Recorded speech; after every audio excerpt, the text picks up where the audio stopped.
Hello Asif ভাই, ভালো আছেন? ভালো আছে, আশা করি আপনি ভালো। বলেন তাহলে। হ্যাঁ, আমি কিছুদিন আগে আপনার লাইভে যুক্ত হয়েছিলাম। তো অনেকক্ষণ কথা হয়েছিল। তো আপনি আমাকে একটা সূরা বাকারার 30 থেকে 33 নম্বর আয়াত পর্যন্ত মানে বলেছিলেন যে এখানে ফেরেশতাদের নাকি পরীক্ষা নেওয়া হয়েছিল। ফেরেশতাদের কিছু না জানিয়ে আল্লাহ আদমকে সবকিছুর নাম শেখায়, ফেরেশতাদের শেখায় না। কিন্তু ফেরেশতাদের জিজ্ঞেস করে, কিন্তু ফেরেশতারা পরে বলতে পারে না, তখন আল্লাহ নাকি তাদেরকে হেনস্থা করে। যে দেখলা দেখলা তোমরা পারলা না, আদম পারছে, মানে এরকম একটা আলোচনা হয়েছিল। আপনার কি মনে আছে ভাই? আপনার সাথে যে হয়েছিল কিনা সেটা মনে নাই, কিন্তু এইরকম একটা আলোচনা হয়েছিল সেটা মনে আছে। বলেন। হ্যাঁ, এখানে আপনি দাবি করেছেন যে মানে আল্লাহ ফেরেশতাদের সাথে মানে অন্যায় করেছে, মানে আল্লাহ যে পরীক্ষা সিস্টেমটা নিয়েছে এটা একটা অন্যায় পরীক্ষা সিস্টেম।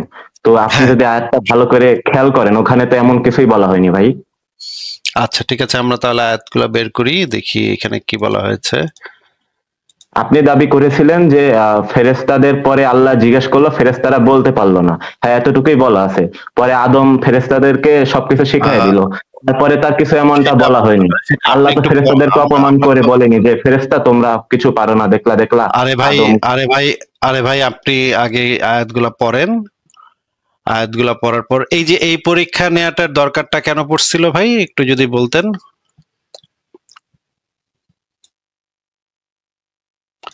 ইব্রাহিম, আপনাকে জিজ্ঞেস করছি এই পরীক্ষাটা নেওয়ার দরকারটা পড়ছিল কি? যখন আল্লাহ বলছিল যে আমি পৃথিবীতে মানুষ আমার খলিফা প্রেরণ করব, তখন ফেরেশতারা তখন তার বিরোধিতা করছিল, বলছিল তুমি কেন এরকমের মানুষ পাঠাইবা, যে খলিফা আচ্ছা, পাঠাইবা এতে যারা আল্লাহ আহ, ফেরেশতাদেরকে বললো। ইব্রাহিম ইব্রাহিম আমি তো কথা বলতেছি, একটু কথা শুনে নেন। আহ, আপনি কি শুনতে পাচ্ছেন? ইব্রাহিম, আপনি কি শুনতে হ্যাঁ ভাই, পাচ্ছেন? শুনতে পাচ্ছি। আপনি কি একটু পরে শুনতে পাচ্ছেন আমার কথা? হ্যাঁ ভাই, শুনতে পাচ্ছি। হ্যাঁ, এই তো শুনতে পাচ্ছি। আপনি শুনতে পাচ্ছেন না? আপনি 1 2 3 4 5 বলেন তো। 1 2 3 4 5। আচ্ছা, আপনি একটু পরে আমার কথা শুনতে পাচ্ছেন, হ্যাঁ? এই কিছুক্ষণ হচ্ছে, কিছুক্ষণ পরে আপনি আমার কথা শুনতে পান, এই কারণে আপনি একটু দয়া করে নিজেকে মিউট করে রাখেন। আমি একটু কথা বলছি, তারপর আপনাকে যখন বলতে বলবো তখন আপনি আবার বললেন। এই ঘটনাটা, যেই ঘটনাটা এখন আমরা পড়তেছি, সেই ঘটনাটার উৎপত্তি হয়েছিল যে আল্লাহ বলছিল যে আমি পৃথিবীতে আমার খলিফা প্রেরণ করব। তখন ফেরেশতারা বলছিল যে তুমি কি পৃথিবীতে এমন একটা জাতি পাঠাবা যে ওইখানে গিয়ে রক্তপাত করবে। তখন আল্লাহ বলছিল আমি যা জানি তোমরা তা জানো না, এইটা বলছিল। এরপরে আল্লাহ পাক আদমকে বানাইলো, আদমকে বানানোর পরে এইখান থেকে এই কনটেক্সটটা, এই প্রেক্ষাপটটা এখান থেকে শুরু হইতেছে যে আদমকে তিনি আচ্ছা ভাই, আপনি একটু আনমিউট করে পড়েন তো এখানে কি বলা আছে। হ্যাঁ, এখানে বলা আছে তিনি আদম আলাইসাল্লামকে সকল বস্তুর নাম তারপর সেগুলো ফেরেশতাদের সামনে উপস্থাপন করলেন এবং বললেন, এ বস্তুগুলোর নাম আমাকে বলে দাও যদি তোমরা সত্যবাদী হও। আচ্ছা, তিনি আদমকে সকল বস্তুর নাম শিক্ষা দিলেন, ফেরেশতাদের কি কি শিখাইছিলেন? না না, এখানে ফেরেশতাদের শেখানো হয়নি ভাই। তো আল্লাহ পাক ধরেন একটা ক্লাসের ভিতরে একটা ছাত্রকে আমি প্রাইভেট পড়াইলাম এবং অনেক কিছু শিখাইলাম, বাদ বাকি ছাত্রগুলাকে সেই জিনিসগুলা শেখাইলাম না, এবং ওই ছাত্রগুলার অন্য কোনো মাধ্যম থেকে সেই জিনিসগুলা শেখারও কোনো উপায় নাই, কারণ আল্লাহ ছাড়া তো আর কোনো ইলাহ নাই যে ওই ফেরেশতাদেরকে শিখাবে। ওই মানে মনে করেন পৃথিবীতে ওই একটাই মাত্র স্কুল, ওই একজনই মাত্র শিক্ষক, আর কোনো শিক্ষক মহাবিশ্বে নাই কোথাও। এখন সেই স্কুলের যে ছাত্ররা, সেই ছাত্রদের মধ্যে একজনকে শিক্ষক সমস্ত কিছু শিখাইলেন, বাদ বাকি যে ছাত্রগুলা, সেই ছাত্রগুলাকে কিছুই শিখাইলেন না। ঠিক আছে ইব্রাহিম সাহেব? হ্যাঁ ভাই, শুনতেছি। এখন অন্য ছাত্রগুলাকে যে কিছু শেখায়নি, অন্য ছাত্রগুলার কি অন্য কোনো মাধ্যম থেকে ওই জিনিসগুলা শেখাটা সম্ভব? কিন্তু আপনি নেক্সট আয়াতটা পড়েন, পরে কিন্তু আল্লাহ নেক্সট ফেরেশতাদের আয়াতে শেখায়নি, যাব, এটা সত্য কথা। নেক্সট আয়াতে যাবো তো আমরা। আমি তো বলি নাই যে আমি নেক্সট আয়াতে যাব না, এই আয়াতেই থাকবে, এটা তো আমি এখনো বলি নাই ভাই। আপনাকে যেটা জিজ্ঞেস করছি সেটার উত্তরটা দেন, যে ওই ছাত্রদের কি অন্য কোনো মাধ্যম থেকে ওই জিনিসগুলার সম্পর্কে জানা সম্ভব কি সম্ভব না? না, সম্ভব না। তাহলে ওই ছাত্ররাদের তো বলা সম্ভব না, কোনোভাবেই বলা সম্ভব না যে ওই জিনিসগুলা ওই প্রশ্নগুলোর উত্তর কি। কিন্তু আল্লাহ পাক যাকে, ওই যে শিক্ষকটা যাকে শিখাইছে তার পক্ষে তো এটা বলা সম্ভব যে ওই প্রশ্নগুলোর উত্তর কি, নাকি? হুম। তাহলে যদি তাদের দুই পক্ষ কি এই পরীক্ষাটা নেওয়া হয় যে বলো এই প্রশ্নগুলোর উত্তর কি, এই জিনিসগুলোর নাম কি বলো, তাহলে সেই যে ছাত্রদেরকে শেখানো হয় নাই তাদের সাথে কি এক ধরনের বাটপারি করা হইলো না? তাদের সাথে কি অন্যায় করা হইলো না? তাদেরকে তো শেখানোই হয় নাই, তাহলে তারা উত্তর দিবে কেমনে? কিন্তু ভাই, আপনি যেখানে দাবি করতেছেন যে পরীক্ষা, এখানে এখানে তো পরীক্ষার কোনো বিষয় নেই। এখানে পরীক্ষাটা কোথায় আপনি দেখান আয়াতে? পরীক্ষা এই যে এখানে জিজ্ঞেস করলো, নাম জিজ্ঞেস করলো এবং মানে ফেরেশতারা ফেল করলো। পরীক্ষা এখানে তো লেখা থাকতে হবে না। মনে করেন আপনাকে আমি জিজ্ঞেস করলাম যে আপনি বলেন যে বলেন তো ইব্রাহিম সাহেব আমেরিকার প্রেসিডেন্ট কে? আপনি বললেন ক্লিনটন। আমি বললাম না, ভুল হয়েছে, আমেরিকার প্রেসিডেন্ট হইতেছে ডোনাল্ড ট্রাম্প। এই যে আমি আপনাকে প্রশ্ন করলাম, এই প্রশ্নটাই আপনার একটা পরীক্ষা। এই প্রশ্নটাই আপনার একটা পরীক্ষা আমি নিয়েছি। আমি যদিও প্রশ্নের ভিতরে বলি নাই যে আমি পরীক্ষা নিচ্ছি ইব্রাহিম, আমি পরীক্ষা নিচ্ছি, এটা আমার বলার দরকার পড়ে না।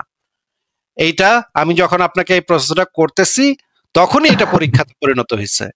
যখনই আপনাকে একটা জিনিসের প্রশ্ন করতেছি, যে জিনিসটাকে আপনাকে শেখানো হয়েছে অথবা শেখানো হয় নাই, সেই জিনিসটার সম্পর্কে প্রশ্ন করাটার সাথে সাথে আপনার একটা পরীক্ষা শুরু হয়ে যাচ্ছে। এখানে তো লেখা থাকার দরকার নেই যে পরীক্ষা নিচ্ছি। মনে করেন আপনাকে যদি আপনার টিচার এসে জিজ্ঞেস করে যে ইব্রাহিম, বাংলা দ্বিতীয় পত্র বইয়ের 36 নম্বর পৃষ্ঠায় কি লেখা আছে বলো, দাঁড়ায় বলো। এই যে এই কথাটা, যে এই প্রশ্নটা যে করলো, এই প্রশ্নটা কি আপনার একটা পরীক্ষা না?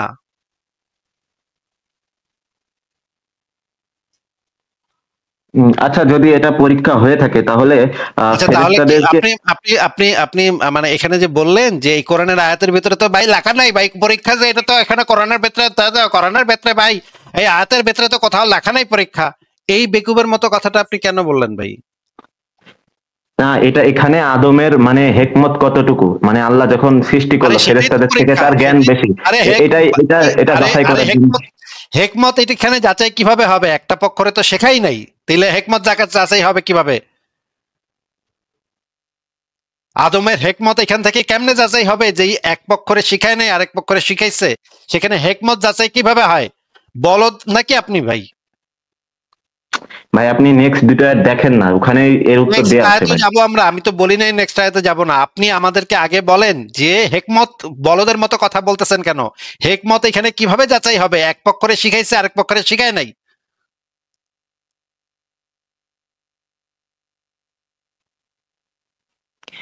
ভাই আমি আদমকে নামসমূহ, আদমকে নামসমূহের শিক্ষা দিলেন। এরপরে সমস্ত মালাইকা ফেরেশতাদেরকে সামনে উপস্থাপন করলেন এবং বললেন তোমরা সত্যবাদী হও তাহলে আমাকে ওই সমস্ত, মানে তোমরা মানে সবাই, তোমরা সবাই এই বস্তু। আচ্ছা, এরপরের আয়াতে কি বলা আছে আমরা দেখি। এরপরের আয়াতে বলা আছে, তারা বলল আপনি পবিত্র মহান, আপনি আমাদেরকে যা শিক্ষা দিয়েছেন তাছাড়া আমাদের কোনোই জ্ঞান নেই। মানে ফেরেশতারা বলতেছে যে আপনি তো আমাদেরকে এগুলা শিখান নাই স্যার, আমি তো স্যার, আপনি তো আমাদেরকে এগুলা পড়ান নাই, তাহলে আমরা পারবো কেমনে? এগুলা কি কন, আমরা তো এগুলা শিখি নাই, বইয়ের ভিতরে ছিল না, আমাদের যে বই দিচ্ছেন এই বইয়ের ভিতরেই ছিল না, সিলেবাসেই নাই। আপনি কি আমরা কি জিগাইতেছেন, আমরা কিছুই বুঝতেছি না। আচ্ছা, এরপরে কি? এরপরে তিনি 33-এ আছে, হে তখন তিনি এরপরে নির্দেশ দিলেন, হে আদম, তুমি তাদেরকে ওই সকল নামসমূহ বর্ণনা করো। আচ্ছা, এখানে তো পরীক্ষাই নেওয়া হচ্ছে, এখানে তো আপনি যে বললেন পরীক্ষা না, এই বলদের মতো কথাটা কেন বলছিলেন? পরীক্ষা কি এখানে লেখা থাকতে হবে যে আমি পরীক্ষা নিতেছি? আল্লাহ কইতেছে আসো সবাই আমি পরীক্ষা নিবো আজকে, এটা বলা থাকতে হবে?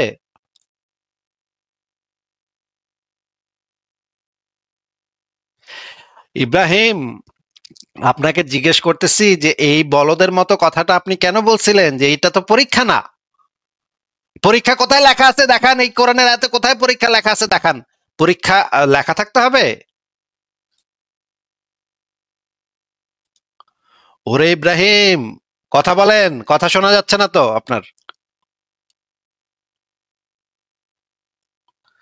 দেখছেন অবস্থা, মানে কি টাইপের, মানে মুমিন মাত্রই কি টাইপের বলদের বলদ হইতে পারে। আমি না এগুলা না কল্পনাতীত ব্যাপার, কল্পনাতীত ব্যাপার। এই কিন্তু আনমিউট করা আছে, আমি কথা কইতেছে না। এখানে কি মানে কোরআনের আয়াতে লেখা থাকতে হবে যে এটা আমি পরীক্ষা নিতেছি, তখন এটা পরীক্ষা হবে, এছাড়া এটা পরীক্ষা হবে না? ভাইরে ভাই, মানে মুমিনরা ভাই এত বলদ কেমনে হয় ভাই? এত বলদ কেমনে হওয়া সম্ভব একজন মানুষের পক্ষে? এত বলদের বলদ কিভাবে, মানে কারোর হইতে, মানে মানে ধর্ম দিয়া মাথাটারে এমন ভাবে করছে, নষ্ট করছে, কিছু বুঝে না। হ্যাঁ, মাথায় কিছু ঢুকে না, মানে এক্সট্রিম লেভেলের বলদ ভাই এগুলা। মুমিন গুলা এক্সট্রিম লেভেলের বলদ হয় ভাই। বলদ বলদামিরও তো একটা সীমা পরিসীমা থাকে। এই আয়াতে তো পরিষ্কার দেখা যাচ্ছে। আচ্ছা, ইব্রাহিম আরেক আইডি দিয়ে যুক্ত হয়েছে, আমি দেখি। ইব্রাহিম, আপনি কি শুনতে পাচ্ছেন? হ্যাঁ জি ভাই, শুনতে পাচ্ছি। আমি একটু ডিসকানেক্ট হয়ে গেছিলাম, সরি। আচ্ছা, আপনাকে জিজ্ঞেস করেছি যে এই আয়াতে কি লেখা থাকতে হবে যে পরীক্ষা? এটা লেখা থাকতে হবে কেন? প্রশ্ন করাটাই তো এক পরীক্ষা। এখানে এখানে বলছে, যখন আল্লাহ বললেন ফেরেশতাদেরকে, আপনাকে আমি যেটা জিজ্ঞেস পৃথিবীতে করেছি, একজন আপনি প্রতিনিধি। আপনি আমাকে আপনি আমার কাছে এই জিনিসটা চাইলেন কেন? যে ভাই কোরআনের আয়াতে তো লেখা নাই পরীক্ষা, তাহলে আপনি পরীক্ষা কইতেছেন কেন? আরে আরে বেকুব, পরীক্ষা কি এটা লেখা থাকতে হবে? ভাই, আপনি পুরো বিষয়টা না বুঝে মানে একটু বেশি আমি করে ফেলতেছেন আমি এখানে কিছুই পুরো। বুঝি না। আমি আরে বলদা, আপনার থেকে আমি হাজার বেশি গুণ বেশি ইসলাম সম্পর্কে জানি। আপনাদের এলাকার সমস্ত মুমিনকে একত্রিত করে ঘোটা দিলে যেটুকু ইসলাম বাইরাবে, এইটা আমি একদিনে পড়ি। আপনি আমার ভাই ইসলাম দেখেন শেখান, দেখেন, এই যে আমি আয়াতের আপনি আমার তাফসীর ইসলাম খুলে শেখান, বসে আছি ভাই। আপনি আমার এই যে ইসলাম আয়াতের শেখান। তাফসীর। আপনার আপনার এলাকার যত মুমিন আছে, যত হুজুর আছে, সবগুলারে চিপলে যে ইসলাম বাইরাবে, এটা আমি মুইতা দিলে বাইরায়। বুঝছেন ভাই? আপনি আমাদেরকে বলেন যে, আপনি যে বললেন যে এটা তো পরীক্ষা, কেমনে ভাই? এটা তো পরীক্ষা না, পরীক্ষা তো কোথাও লেখা নাই। এই কথাটা কেন বললেন? এখানে তো পরিষ্কার দেখা যাচ্ছে এটা একটা পরীক্ষা।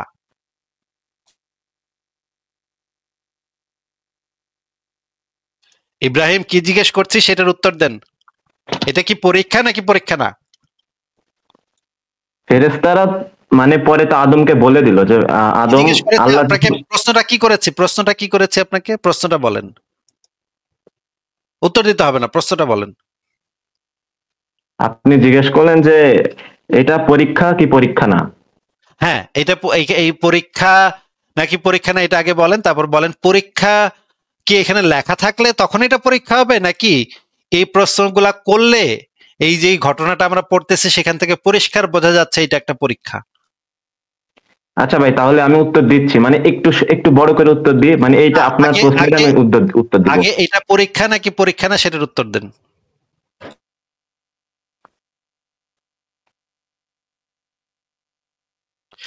আগে এইটা পরীক্ষা হয়েছে নাকি পরীক্ষা হয় নাই সেটার উত্তরটা দেন। আচ্ছা, পরীক্ষা ভাই, সরি। তাইলে আপনি কেন বলতেছিলেন যে এখানে কোরআনের আয়াতে তো লেখা নাই ভাই পরীক্ষা, এটা তো কোথাও লেখা নাই ভাই পরীক্ষা, তাহলে এটা পরীক্ষা কেমনে? এটা কেন বলছিলেন বলদের মতো? এটা লেখা থাকতে হবে? উম, বলছি ভাই, মানে 30 নম্বর আয়াতে যখন আল্লাহ এটা লেখা থাকতে হবে নাকি ফেরেশতাদেরকে, লেখা না থাকলে আমরা বুঝতে পারি যে এটা পরীক্ষা?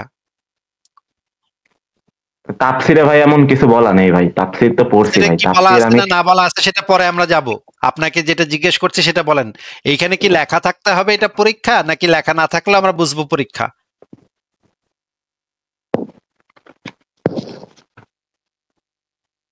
ঠিক আছে ভাই, পরীক্ষা। তাহলে লেখা না থাকলে আমরা বুঝবো এটা পরীক্ষা নাকি? এটা তো একটা পরীক্ষা হয়েছে নাকি? জি। আচ্ছা, পরীক্ষার একটা প্রধান নিয়ম হচ্ছে সকল ছাত্রকে সমান শিক্ষা দান করতে হবে। এটা কি যে কোনো পরীক্ষার প্রধান বৈশিষ্ট্য না?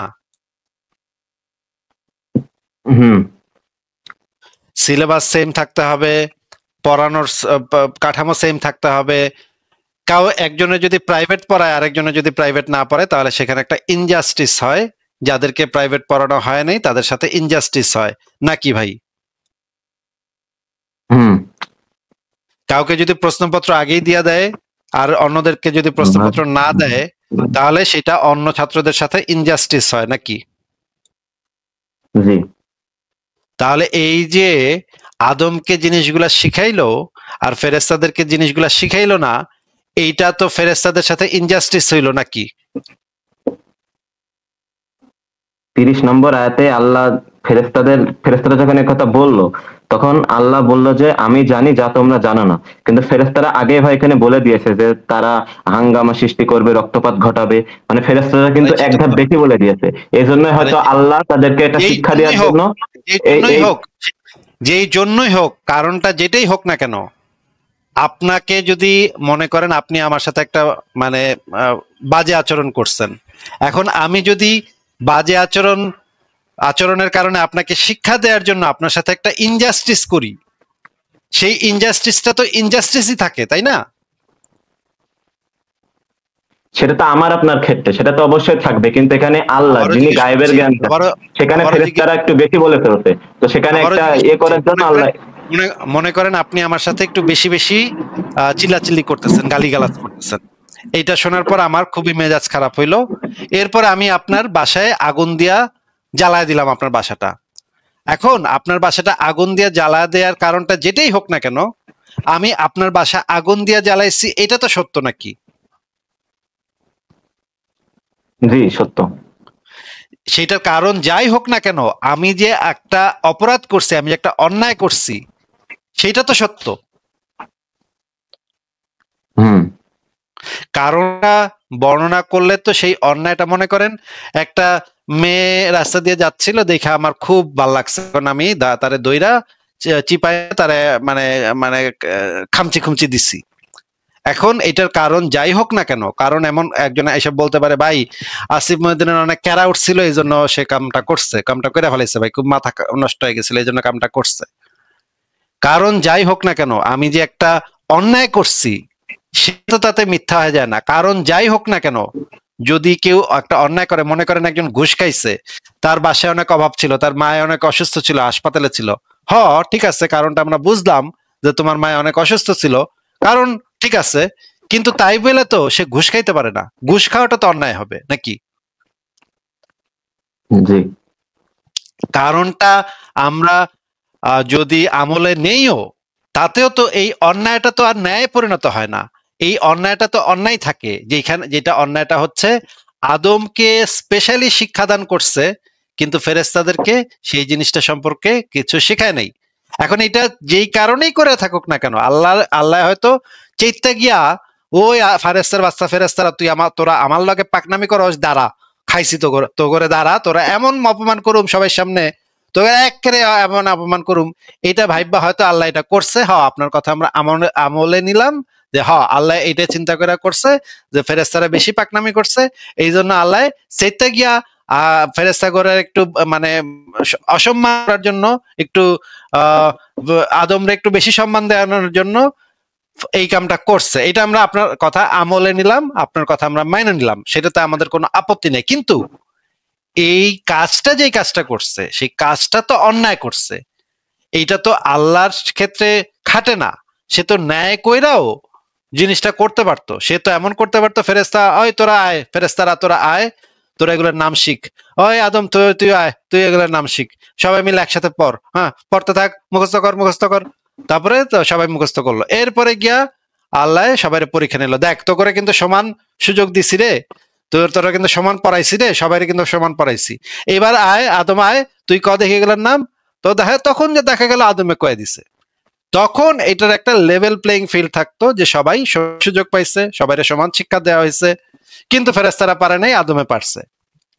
তখন আল্লাহর এটা একটা জাস্টিস হইতো, এটা একটা ন্যায় বিচার হইতো, সবাইরে যেহেতু সমান সুযোগ দিছে। কিন্তু এইখানে তো সুযোগই দেয় নাই, ফেরেশতাদের তো সেই নামই শিখায় নাই, তাহলে তো ফেরেশতাদের সাথে একদম কমপ্লিটলি ইনজাস্টিস হয়েছে।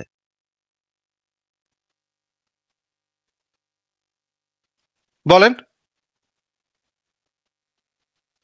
না ভাই, এখানে আহামরি মানে আপনি যেভাবে বলতেছেন যে পরীক্ষা সিস্টেম যেভাবে নিয়ে হয়, মনে করেন দুই পক্ষ ফেরেশতা আর আদম, এবার এখানে একটা মার্ক দেওয়া হবে যে আদম বেশি পাইছে না ফেরেশতা কম পাইছে, এইরকম বিষয়টা না।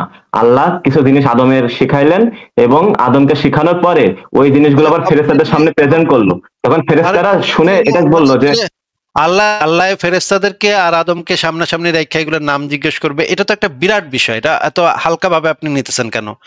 আল্লাহ পাকের মতো একটা সত্তা, সে আদমরেও ডাকছে ফেরেশতা, কত বড় বড় ফেরেশতা, কত শক্তিশালী শক্তিশালী ফেরেশতা, তাদের একটা মান সম্মান আছে, তাদের একটা মান মর্যাদা আছে। ওদের কেউ কেউ আবার ফেরেশতাদের নেতা, জিব্রাইল আছে, মিকাইল আছে, কত বড় বড় ফেরেশতা, ইসরাফিল কি না, ইসরাফিল আছে, কত বড় বড় মানে নাম করা ফেরেশতা। হ্যাঁ, অন্য ফেরেশতারা তাগরের নেতা, মানে তাগর নেতা টেতা সহ সবাই গেছে এখানে, গিয়া দেখে তাদের সব নেতা টেতা সব বেইজ্জত হয়ে আইছে। কারণ কি, আল্লাহ এমন একটা পরীক্ষা নিচ্ছে যে তাদের করে কাউরে কিছু শিখায় নাই, আদমরা সব শিখাই দিছে, চিপা দিয়া আদমরা সব শিখাই দিছে। এটার আপনি এত হালকা ভাবে নিতেছেন কিভাবে ভাই, বুঝতেছি না তো। এটা তো একটা বিরাট ঘটনা।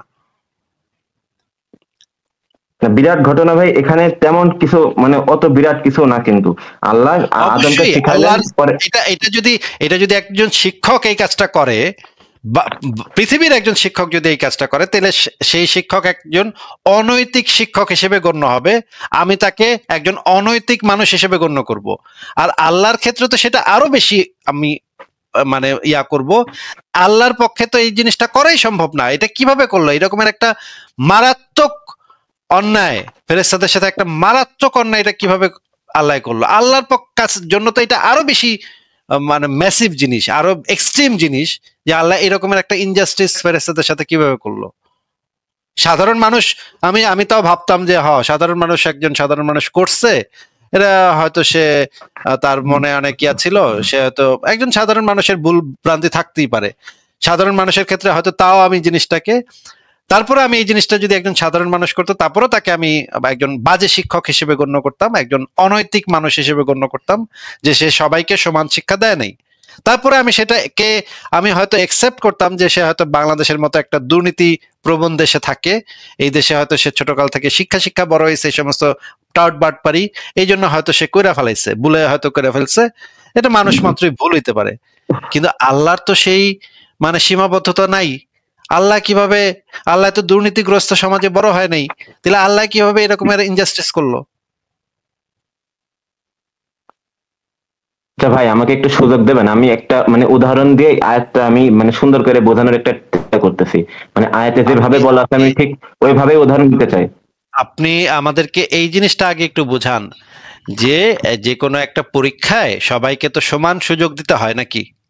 হ্যাঁ, এটা ঠিক, অবশ্যই সবাইকে সমান সুযোগ দিতে হবে, নয়তো এই যে কাউকে এই যদি কম পরীক্ষাটাতে, শেখানো হয় এই তাহলে তার সাথে একটা এই অবিচার করা হয়, এটা সত্য কথা। এই পরীক্ষাটাতে কি আদমকে কি কোনো স্পেশাল সুবিধা আল্লাহ দিছিল? হ্যাঁ ভাই, ওইটাই আমি বলতেছি, মানে যদি একটু সুযোগ দিতেন। এটা একটু বলেন আগে, এটাই আপনি বলেন আগে যে আদমকে কি কোনো স্পেশাল সুবিধা দেওয়া হয়েছিল কিনা এই পরীক্ষায়। হ্যাঁ, মানে প্রথমে আল্লাহ আদমকে নামগুলো শেখা, তাদের আগে আদমকে আগে শেখানো হয়েছিল। আচ্ছা, ফেরেশতাদেরকে কি শেখানো হয়েছিল? ফেরেশতাদের না, ফেরেশতাদের যেগুলো আদমকে শেখানো হয়েছিল ওইগুলো প্রেজেন্ট করে ফেরেশতাদের সামনে আনা হলো। পরে জিজ্ঞেস করা হলো, ফেরেশতা এগুলো কি তোমরা বলো। তখন ওরা বলতে পারলো না। হ্যাঁ, এখানে হ্যাঁ, সেটা তো আমরা বললামই। বলেন। এবার যখন বলতে পারলো না, তারপরে আদম আবার পরে ওদের শিখাই দিল যে আহ এরকম এরকম জিনিসের নামগুলো শিখাই দিল। কিন্তু ফেরেশতারা তো আপনি বলতে সেদিন তো পারবেই না। লাইভে বলেছিলেন, সেদিন ফেরেশতারা তো আপনি বলতে বলেছিলেন। পারবেই না। ফেরেশতারা তো বলতে পারবোই না, ফেরেশতাদেরকে তো শিখানোই হয়নি, তাহলে বলবো কেমনে? কেউ না হ্যাঁ, শিখাইলে, কিন্তু আল্লাহ না শিখাইলে তখন তো আরেকটা আল্লাহ নাই ভাই, যে আরেকটা আল্লাহর কাছ থেকে প্রাইভেট টিউশন নিয়ে আইবো। আল্লাহর ভাই আল্লাহ তো নাই, যে আল্লাহর ভাই আল্লাহর কাছে গেলাম, ফেরেশতারা আল্লাহর কাছে গিয়া কইলো আল্লাহ তো শিখাইলো না আমাগো, একলা একলা আদমরে শিখাইলো, তুমি আল্লাহ ভাই তুমি আমাকে শিখাও।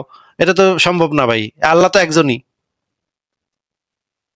ফেরেশতারা যাইবো কোথায়, কার কাছ থেকে গিয়া শিখবো? পরে তো আদম শিখাই দিছে, ওখানে বলাই তো আছে। আরে আদম শিখায়, তাহলে তাদেরকে একসাথে করে জিজ্ঞেস করলো কেন নাম? আল্লাহ যদি তাদেরকে না শিখায় তাহলে তাদেরকে একসাথে করে জিজ্ঞেস করলো কেন নাম? একসাথে তো করে না ভাই, আগে আদমকে করছে পরে আরে ফেরেশতাদের করছে। আরে একসাথে করে নাই মানে, আগে যে আদমকে করছে তারপরে একসাথেই তো জিজ্ঞেস করছে। এই যে দেখেন, এই যে এই যে দেখেন, তৎসমুদায় মালাইকা ফেরেশতাদের সামনে উপস্থিত করলেন, বললেন, তোমরা সত্যবাদী হও তাহলে আমাকে এই সমস্ত বস্তুসমূহের নাম সমূহ বর্ণনা করো। এই যে দেখেন আল বায়ান ফাউন্ডেশনের অনুবাদ। তারপর তা ফেরেশতাদের সামনে উপস্থাপন করলেন। সুতরাং বললেন, তারপর এই যে ভাই দেখেন, তারপর মানে পরে ফেরেশতাদের সামনে উপস্থাপন করা হলো। আরে নামসমূহ শিক্ষা দেওয়ার পরেই তো আদমরে চিপা দিয়া নামসমূহ শিক্ষা দিল, এরপরে ফেরেশতাদের সামনে উপস্থাপন করলেন, মানে সেই বস্তুসমূহ ফেরেশতাদের সামনে উপস্থাপন করে বললেন, তোমরা মানে ফেরেশতাদেরকে জিজ্ঞেস, এই যে এখানে তো লেখা আছে তোমরা আমাকে এগুলোর নাম জানো, এখানে তোমরা তো প্লুরাল নাম্বার, এটা তো বহু বচন, মানে ফেরেশতাদেরকে জিজ্ঞেস করলো তোমরা আমাকে এগুলার নাম জানাও।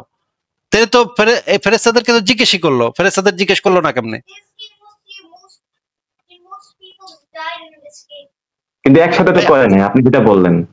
আরে একসাথে করার পরে আগে পরে করার দিয়ে কি পার্থক্য? ফেরেশতাদেরকে তো জিজ্ঞেস করলো, তো আদমকে শিক্ষা দিল। বাইরে এত বলদ হয় নাকি মানুষ? আগে জিজ্ঞেস করলার পরে জিজ্ঞেস করলে তাতে পার্থক্য কোথায়? মানুষ কি এত বলদ হয় নাকি রে ভাই? মানে না ভাই, এগুলোর সাথে তার কথা বলতে পারবো না ভাই। মানে এত বলদ কিভাবে মানুষ হয় আমি বুঝলাম না তো ভাই। মানে এ তো মানে এক্সট্রিম লেভেলের বলদ ভাই। মানুষ যে এত বলদ হইতে পারে এটা তো মানে চিন্তা মানে চিন্তার বাইরে এগুলা। মানুষ এত বড় ভাই, আগে তো প্রশ্ন করা হয় না, অটোমেটিক পরে প্রশ্ন করেছে, তাহলে তো এটা পরীক্ষা, এটা তো ভালো হয়েছে, জিন জাস্টিস হয়েছে। দেখছেন মানে বলদের কথা, মানে এত বলদ কিভাবে ভাই? মানে এ তো এক্সট্রিম লেভেলের বলদ রে ভাই। বলদামের তো একটা সীমা পরিসীমা থাকে, আমি না বুঝলাম না। মানে বলদামের কি কোনো সীমা নাই এই মুমিন গুলার? হায় রে ভাই, মানে ভাই রে ভাই, আপনারা যারা, ভাই আর কথা কম না তো, আর বের করে দিচ্ছি। মানে দেখছেন ভাই, ভাই আগে তো তাদেরকে জিজ্ঞেস করছে, পরে জিজ্ঞেস করছে, তাহলে এটা পরীক্ষা হলো কেমনে? তাহলে তো এটা জাস্টিস হলো ভাই। দেখছেন আপনারা মানে এই বলদের মানে অবস্থা দেখছেন? কি কমু ভাই, মানে কি বলবো ভাই, এইগুলারে কি কমু ভাই? এইগুলোর মাথায় কি মানে গু নাকি?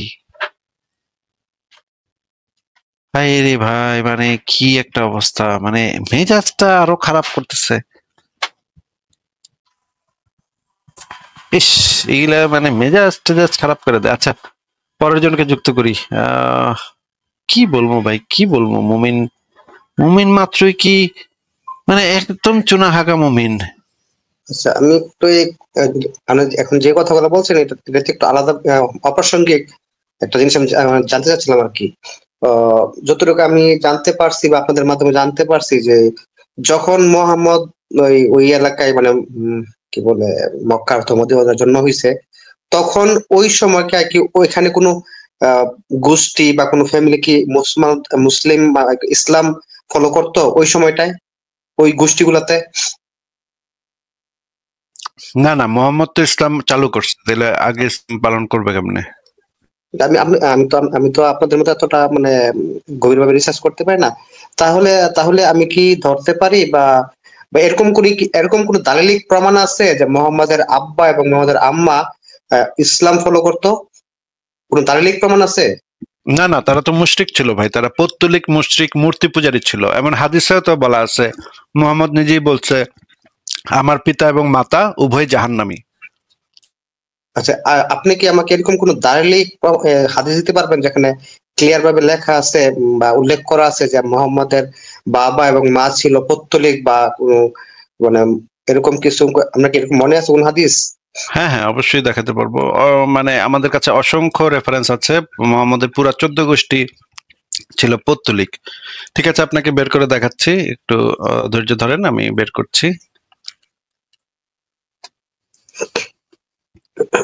প্রথমে আমরা দেখি যে মোহাম্মদের যে দাদা আব্দুল মুত্তালিব থেকে শুরু করতে হবে, তো কারণ আব্দুল মুত্তালিব যে কাবা তৈরির পেছনে ছিল, প্রধান ভূমিকা ছিল আব্দুল মুত্তালিবের।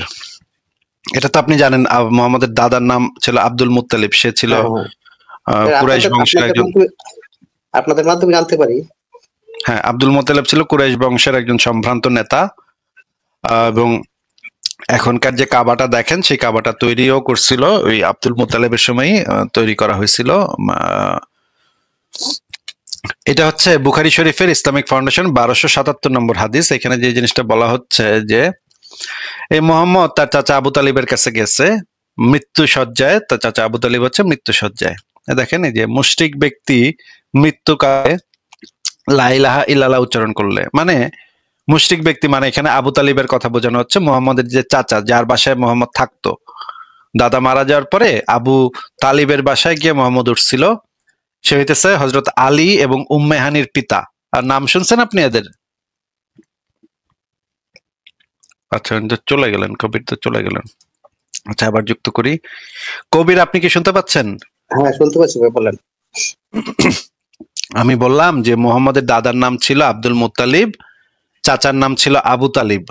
আবু তালিবের বাসায় মোহাম্মদ আশ্রিত থাকতো। আমি আসিফ ভাই আমি একটু ক্লিয়ারিফাই হতে চাচ্ছি, এই যে নামগুলো তো দেখা যাচ্ছে মুসলিম নাম, এই নামগুলো এরকম হওয়ার কোনো ব্যাখ্যা আপনি কি আপনার কাছে আছে, কেন এরকম? এগুলা কোনোটাই মুসলিম নাম না, এইগুলা তৎকালীন সময়ের পৌত্তলিক নাম। পরে ইসলাম ধর্ম চালু হওয়ার পরে মোহাম্মদের নামটাও রাখছিল তার পৌত্তলিক দাদা। মোহাম্মদ নামটাও একটা পৌত্তলিক নাম, আরব দেশের পৌত্তলিক নাম। আরব দেশে সবাই এভাবে নাম রাখতো। এটা হচ্ছে আরবি ভাষার নাম। হ্যাঁ, মোহাম্মদ শব্দের অর্থ হচ্ছে প্রশংসিত। আচ্ছা, যেমন ধরেন বাংলায় আপনার নাম যদি রাখে শুভ, বা আপনার নাম যদি রাখে কাজল, এইগুলা হচ্ছে বাংলা নাম, ঠিক আছে। আরব দেশের ওই অঞ্চলে আরবি নাম রাখতো। আরব দেশের অনেক ইহুদি আছে যাদের নাম শুনলে আপনার কাছে মনে হবে আর এ তো মুসলিম। আসলে নামের কোনো মুসলমান, হিন্দু, খ্রিস্টান হয় না, নামের হয় ভাষা, ঠিক আছে। মানে ওইটা অঞ্চল ভিত্তিক না, অঞ্চল ভিত্তিক এবং ভাষা ভিত্তিক, ভাষার উপরে নির্ভর করে। হ্যাঁ, যেমন ধরেন এই যে আব্দুল মুত্তালিব, সে ছিল একজন পৌত্তলিক, আরবের পৌত্তলিক। হ্যাঁ, আব্দুল্লাহ। হাদিস নাম্বারটা কত? সহিহ বুখারী ইসলামিক ফাউন্ডেশন 1277। এইখানে যে জিনিসটা বলা আছে, আপনি হাদিসটা, আচ্ছা হাদিসটা অনেক বড়, আপনি তাহলে পড়ে নিয়েন। হ্যাঁ, আর অনেক কিছু জানতে হবে। 1277। একটা স্ক্রিনশট নিয়ে রাখেন ভাই, একটা স্ক্রিনশট নিয়ে রাখেন। এই যে দেখেন, স্ক্রিনশট নেন। হ্যাঁ, আচ্ছা, নিছেন? হ্যাঁ, এটা আপনি ভালো করে পড়বেন, এই হাদিসটা ভালো করে পড়বেন। এরপরে আপনি পড়বেন সহিহ মুসলিম ইসলামিক ফাউন্ডেশন 39 নম্বর হাদিস। হ্যাঁ, 39 নম্বর হাদিস। হ্যাঁ, স্ক্রিনশট নেন। নিচ্ছি। হ্যাঁ, নিলাম। আচ্ছা, তারপরে হচ্ছে গিয়ে এরপরে পড়বেন আল লুলু ওয়াল মারজান গ্রন্থের 16 নম্বর হাদিস। এটা কি বা কি গ্রন্থ, এটা কিসে? এটা হচ্ছে বুখারী মুসলিম দুইটা মিলায় এই গ্রন্থটা লেখা হয়েছে। আল লুলু কত, এটা কত নম্বর বললেন? 16। দেখেন, স্ক্রিনশট নেন। আচ্ছা, নিচ্ছি। আচ্ছা, এরপরে আপনি পড়বেন, এইখানে হচ্ছে কি পিতামাতার কথা আছে। এখানে দেখেন সহিহ মুসলিম ইসলামিক ফাউন্ডেশন 394, এখানে লেখা কাফির অবস্থায় মৃত্যুবরণকারী জাহান্নামী। এখন জনৈক ব্যক্তি রাসূলুল্লাহকে জিজ্ঞেস করলো, হে আল্লাহর রাসূল, আমার পিতা কোথায় আছেন, জান্নাতে না জাহান্নামে? রাসূলুল্লাহ সাল্লাল্লাহু আলাইহি ওয়াসাল্লাম বললেন, জাহান্নামে। বর্ণনাকারী বললেন, লোকটি যখন পেছন ফিরে যাচ্ছিল তখন তিনি তাকে ডাকলেন এবং বললেন, আমার পিতা এবং তোমার পিতা জাহান্নামে। মানে মোহাম্মদ বলতেছে আমার পিতাও জাহান্নামে, তোমার পিতাও জাহান্নামে। দেখা যাচ্ছে ভাই? হ্যাঁ, হ্যাঁ, দেখতেছি। আচ্ছা, এরপরে আছে সুনান ইবনে মাজাহ 1572 নম্বর হাদিস। মুশরিকের কবর জিয়ারত। দেখা যাচ্ছে মুশরিকের কবর জিয়ারত? এই চ্যাপ্টারে লেখা আছে নবী সাল্লাল্লাহু আলাইহি সাল্লাম তার মায়ের কবর জিয়ারত করেন। তার মানে মাটা কি মুশরিক তো, তাই না? আচ্ছা, তিনি কান্নাকাটি করেন এবং তার সাথে লোকদেরও কাঁদান। তারপর তিনি বলেন, আমি আমার রবের নিকট তার জন্য ক্ষমা প্রার্থনার অনুমতি চাইলে, মানে এই যে তার যে মুশরিক মা, তার জন্য ক্ষমা চাইতেছিল মোহাম্মদ, তখন আল্লাহ তারে বলে দিল যে না, এর ক্ষমা করা হবে না, মুশরিকদেরকে কখনো ক্ষমা করা হবে না, মুশরিকরা চিরস্থায়ী জাহান্নামী। এই কারণে তার মা একজন মুশরিক এবং জাহান্নামী। আরেকটা হাদিস সুনান নাসাঈ ইসলামিক ফাউন্ডেশন 2038, আবু হুরায়রা থেকে বর্ণিত, রাসূলুল্লাহ সাল্লাল্লাহু আলাইহি ওয়াসাল্লাম তার মাতার কবর জিয়ারত করার সময় ক্রন্দন করলেন। এখানে দেখেন মুশরিকের কবর জিয়ারত করা চ্যাপ্টারে এটা লেখা। রাসূলুল্লাহ বলেন, আমি আমার আম্মার মাগফিরাতের অনুমতি চাইলাম কিন্তু আমাকে তার অনুমতি প্রদান করা হলো না। এই হাদিসটা আপনি পড়বেন, আপনাকে যেটা দেয়া সেটা দেয়া হয়ে গেছে, আপনি বাদ বাকি হাদিসগুলা নিজে পড়ে নিয়েন, আমি আর দেখাতে পারবো না, অথবা আপনি সংশয়.com এ ঢুকে হাদিসগুলা দেখে নিয়েন। বলেন। আচ্ছা, অ্যাকচুয়ালি আসিফ ভাই, আমি আপনারা যে পথে আছেন আমি ওই পথেরই পথিক। যদিও আমি মুসলিম ধর্ম থেকে অন্য ধর্ম অনুসারে ছিলাম না, আমি জন্মগ্রহণ অনুসারে, কিন্তু আমি আমার ধর্ম পালন করি না। প্লাস গত 5-6 বছর ধরে এই যে মুসলিমটাতে আমি যেহেতু বাংলাদেশে থাকি, বাংলাদেশে জন্ম আমার, তো আমাদের আশেপাশে সবই মুসলমান, তাদের দাবি তাদের চিল্লাচিল্লি সবই শুনতেছি।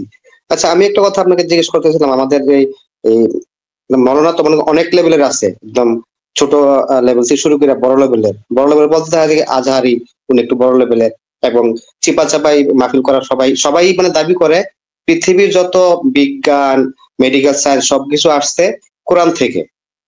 এখন আমি ভাই আমি যদি ভাই এই সমস্ত ফালতু কথার উত্তর দেই না ভাই। না না বাইক কথা শুনে নেন, লোয়ার বাইক লেভেলের কথা কথা শুনে বলেন নেন। ভাই। না, বুঝতে পারছি, আমি একটু কথা শুনে নেন ভাই। আচ্ছা বলেন। আচ্ছা, এখন যদি মনে করেন জাস্ট ইমেজিন, পুরা পৃথিবীতে অনেক বড় একটা সুনামি আসলো, মুসলিম কমিউনিটি ছাড়া, মুসলিম দেশ ছাড়া সব দেশের মানুষ মারা গেল, শুধু মুসলিমের লোকজন আছে, যেমন সৌদি আরব, যেখানে মুসলিমের সংখ্যাটা বেশি, এবং সামহাও মানে কোনো টেকনোলজি কোনো মেডিকেল সায়েন্সের কোনো রেকর্ড কোথাও নাই। টেকনোলজি প্যাটার্ন বিভিন্ন রিসার্চের প্যাটার্ন, কোনো আবিষ্কারের প্যাটার্ন কোনো কিছু নাই। এখন পৃথিবীতে আছে শুধু মুসলমান ধর্ম, আর তাদের কোরআন আছে। এখন এই কোরআন রিসার্চ কইরা তারা কি 500 বছর অনলি তাদের কাছে শুধু আছে কোরআন, 500 বছর 1000 বছর 2000 বছর তারা কোরআন থেকে কোনো কিছু বের করতে পারবে? হ্যাঁ, বের তো করতে পারবে তারা। বের করতে পারবে যে মুহাম্মদের পেশাব পায়খানা পবিত্র নাকি অপবিত্র, এই নিয়ে এটা বাইর করতে পারবে। বাইর করে তারপর দুই দল হইব, দুই দল, এক দল আরেক দলের মাথা ফাটাফাটি করবো। এক দল কইব মুহাম্মদের পেশাব পায়খানা পবিত্র, এক দল কইব না না না অপবিত্র। দুই পক্ষই কইব যে কোরআনে এটা লেখা আছে, এক পক্ষ কইব কোরআনের এই আয়াতে লেখা আছে পবিত্র, আবার ওই আরেক পক্ষ কইব না আরেক লেখা আছে। তারপর দুই পক্ষ পিটাপিটি মারামারি করব, তারপরে তারা সব এইভাবে, তারপরে আরেক দল কইব আস্তে আমিন পড়তে হইব, আরেক পক্ষ কইব জোরে আমিন পড়তে হইব। এক পক্ষ কইব যে শিয়া ইসলাম সত্য, আরেক পক্ষ কইব সুন্নি ইসলাম সত্য, আরেক পক্ষ কইব মোহাম্মদ নূরের তৈরি, আরেক পক্ষ কইব মোহাম্মদ মাটির তৈরি। এরি কইরা এরা কামড়াকামড়ি গুতাগুতি কইরা, আরে ভাই খিলাফত আমলে তো খলিফারা পর্যন্ত কামড়াকামড়ি মারামারি করে মরে গেছে, তাহলে এরা তো আরো মারামারি কামড়াকামড়ি করবো। আমাদের সাথে ফারাজ ভাই চলে আসছে। ফারাজ ভাই, আপনি কি এই বিষয়ে কিছু বলবেন কিনা? অফকোর্স আসিফ ভাই, আপনি একটা জিনিস বাদ দিয়েছেন, যেটা হচ্ছে ঢিলা কুলুপ তো দিনের পথের দায়রা ঠিকই আবিষ্কার করতে পারতো। আপনি এত বড় একটা ইনভেনশনের কথা কিভাবে বাদ দিলেন? আপনি কি ইসলামের এগেইনস্টে বায়াসড এই জন্য আসিফ ভাই? হতেই পারে। আচ্ছা, ফারাজ ভাই যেহেতু আছে, ফারাজ ভাই একটু আমার পয়েন্ট অফ ভিউ আপনাকে বলার চেষ্টা করি, যদি আমার ভুল হয় আমি একটু বুঝাই দিবেন আমাকে। আমরা সবাই যারা ধর্মে বিশ্বাস ছিলাম বা এখনো কোটি কোটি মানুষ পৃথিবীতে আছে বিশ্বাস করে একটা ধর্ম, বিভিন্ন ধর্ম, সবাই কিন্তু আমরা বিশ্বাস করি একজন উপরওয়ালা আছে, মানে উপরে কেউ একজন আছে যারা বিশ্বাস করে আর কি। তা এখন মানে স্কাই ডেডি নাকি? না, মনে করেন হিন্দু হোক খ্রিস্টান হোক সবাই বিশ্বাস করে উপরে একজন আছে, উপরওয়ালা, আমরা যারা বলি উপরওয়ালা,